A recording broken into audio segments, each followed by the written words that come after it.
My son Ebuka, please find it in your heart to forgive me. Remember that I am your mother.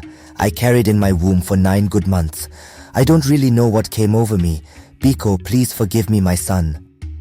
Nena pleaded with Ebuka that morning as he was about going out to the village river to fetch some water. Nena called him and took him to a corner of their hut, knelt down and started begging her son. It's okay, Mama. Ada was the one who had helped you. If not for her, you would have been dead by now. May the gods of Udum bless her for me. Tell her to come and see me later in the day. There is something I need to tell her. I will, Mama. Let me go and fetch water before our people gets there to dirty it, Ebuka said, and went towards their village river. Ada, my mother said she want to see you. Ebuka told Ogbanje once he saw her. He had quickly did his chores, warmed some of the leftovers food for his siblings, and went to visit Ogbanje. Really? What for?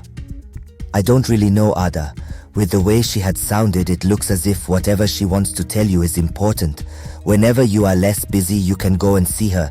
But it's not a must you come today. You can come others days, Inugo, Ebuka said. I have heard you, Ebuka. So who was it that came looking for you this morning? Okoro asked his daughter Ogbanje as he prepared for farm.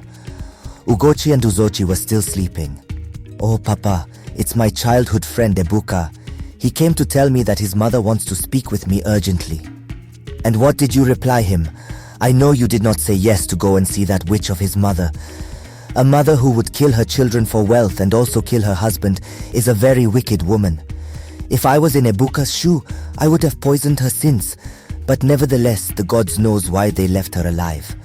But any day I find out that one of my household is a witch, I will so much deal with that person mercilessly. Okoro said, threatened. Papa, how could you deal with someone who is a witch who has powers? At times you make me laugh. Anyway, you had better hurry up before the day gets any brighter. Ogbanje said, laughing. Me, I have said my own, Okoro said, as he picked up his tools and left for his farm. He had told Ogbanje he wanted to go alone. My daughter, my son told me how you had helped me. Thank you. May the gods of our land of Udum bless you for me. Nena thanked Ogbanje as she showered her with prayers.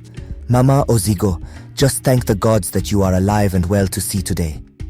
Daluo, I know people will think I am evil if I begin to mention the names of my fellow coven witches.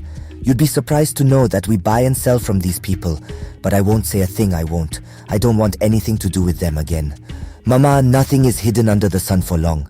I believe that a day shall come and they will be revealed, Ogbanje said. As I was revealed, disgraceful.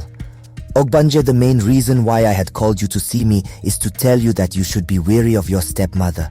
She is very evil, so try as much as possible to stay clear of her, Nena said. I have heard you, Mama.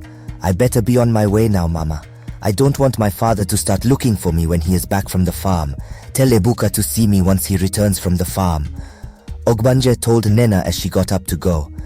I will Omalicha Nwam. Tell Adaku that I sent my regards to her. Okay, Mama. Take care. Bye for now, Ogbanje said and left Nena's presence.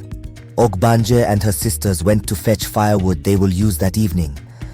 Adaku was creating an havoc that only Ogbanje would go and fetch the firewood. Okoro kicked against the idea and told Adaku Ogbanje will only step out the house if Uzochi and Ugochi followed her to fetch the firewood. If not, no one is going anywhere. Okoro had came earlier home than usual when he saw Ogbanje preparing to go and fetch some firewood while his remaining 2 daughters were sleeping. Okoro remained adamant towards his decision. Adaku, seeing she couldn't, persuaded her husband accepted and went to wake up her children. Have you not heard the latest news going around in this village? Uzochi asked, breaking the silence around them as they walked towards where they usually pick their firewood. And what can that be, Uzochi? Ogbanje questioned. O.G.B.A.N.J.E, the strongest wrestler son, is back. Udum then has no king ruling over them. So everything decided in the village was done by those who are wealthy or their village warrior. I also heard that. We don't even know where he has gone to all these while. Ugochi chip in. Good for him. That one is not a news. You need to see his son.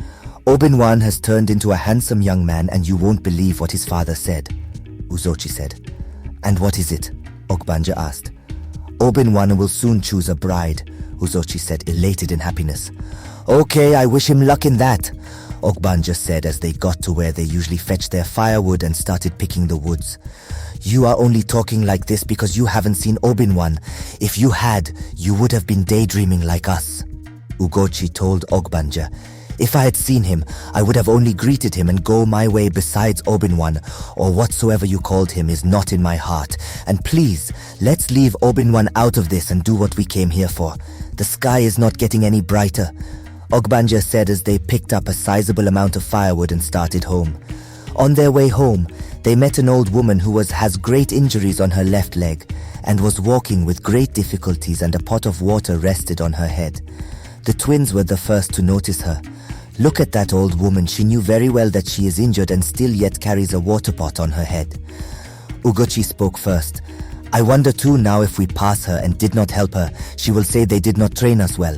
Anyway, let's tell Ada, who like helping people anywhere she went to. Maybe she will help this one or know her too, Uzochi said as they both turned to face Ogbanje. Ogbanje's mind has been elsewhere, but didn't show any sign of shock when Ugochi tapped her. What is it? Ogbanje asked. That old woman in front of us, Uzochi said, pointing at the old woman. Needs your help. You know you love helping people. Tell your mother and papa I will come back soon, Ogbanje told her sisters as she gave them her own piece of firewood and went over to meet the old woman. Mama, how many times have I told you never to fetch water? I have told you if you keep stressing your wounds, it won't heal. My water in the house got finished and I was very tasty. Is all right, Mama, let me carry the water for you, Ogbanje said as she collected the water pot from the old woman and placed it on her head. She followed the old woman to her hut. According to the old woman, all her children are dead. She doesn't have any child, and that is why Ogbanje usually help her in her leisure time. Ogbanje took the old woman as her mother. Adaku, your favorite friend Nena, says I should greet you on her behalf.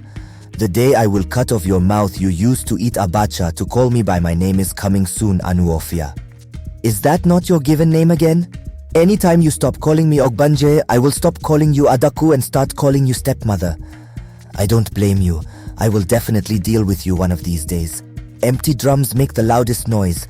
You are biting more than you can chew, Adaku retorted back. Adaku, I haven't even gotten to the middle of the food yet. I have told you what your friend asked me to tell you. If you like, go and see her. If you like, don't. That isn't my business. Birds of the same feathers flock together. We shall see, Ogbanje. Well, see yourself, not me, Adaku. That my useless stepdaughter of mine is daring me, and I need her to be dealt mercilessly, is Nwai. I have told you that girl isn't a mere human. You that live with her should have known by now. She is being protected by a strange god. It is totally impossible to lay a finger on her. You keep saying that Ezenwai, but we haven't seen you dealing with her for once, one of the coven witches said in support of what Adaku said. In my physical form, whenever she comes to me, and I try to poison her or strike her with illness, it backfires to me. She comes to you? How? I don't understand, Izenwai. When has Ogbanje suddenly turned into your friend? Adaku asked in surprise. Yes, my appearance deceived her into thinking I'm a mere old woman whose children are dead. But I tell you, Adaku, whoever is guiding her guards her well. But there is many ways to kill a rat, Adaku said slowly. Yes, and now we should start our meeting. Adaku, you are the next to offer your sacrifice to Aku, Ezenwai said. Yes, I know Ezenwai. So who are you going to sacrifice this time around to receive more powers from Aku? After killing Ogbanje's mother for my powers, and now I need more powers. I think I will sacrifice her father also. At least Aku will give me more strength and powers so that I can kill that girl called Ogbanje. So my next sacrifice will be Okoro, my husband, Adaku said, smiling as her fellow witches celebrated. Each witches has different agendas as they joined. Some joined to sacrifice their children for wealth, others joined to oppress others, while higher witches kill their friends and their husbands and children to acquire more powers, unlimited powers. Adaku had killed her friend, Ogbanje's late mother, Chidinma, and then married her friend's husband, and now she wants to kill him too. This is good, Adaku, but be careful of the one called Ogbanje, for she will stood in your way. You won't get Okoro easily the way you got his first wife. I know that Izenwai and I am prepared for her. Only a stubborn fly follows the corpse into the grave. Let it not be heard I did not warn you about her.